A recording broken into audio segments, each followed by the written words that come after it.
y'all all to really yell at them. Make sure you're being heard. Okay. You are here to take up space and to be heard.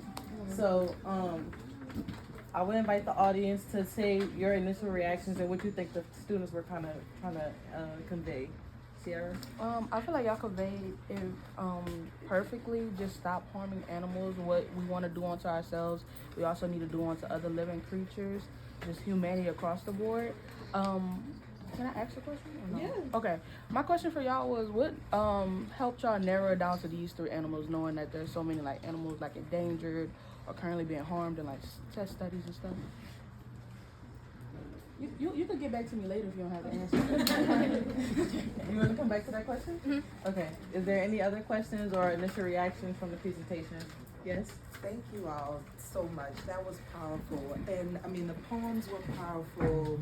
The drawings like really evoked something.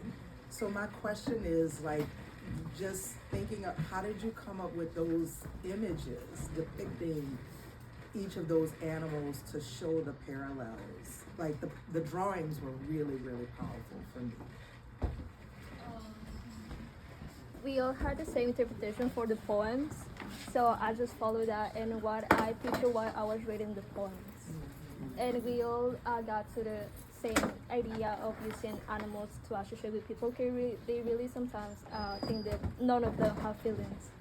So that's how we got it. And did each of y'all do the drawings or did one person? No, the drawings are mine. Oh, okay. Give a round of applause for the artist. Okay. Any other initial reactions or comments? I had a reaction. It's interesting that you guys chose animals because on the one hand, animals have been enslaved by us. You know, we use animals to our bidding. We think that they're fine in how we're treating them. So I thought that was interesting how you guys chose the animals. And the second thing is that I feel like in many instances, animals have better rights than some people. So I was processing that while I was listening at them.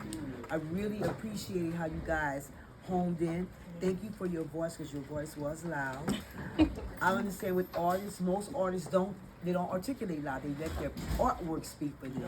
So I'm close, I could hear. But I understand why y'all was soft spoken. But I appreciate you telling me to speak loud. But I challenge you to further develop this theme and involve those other aspects about animals and how they're being used in society today. Right? Thank you.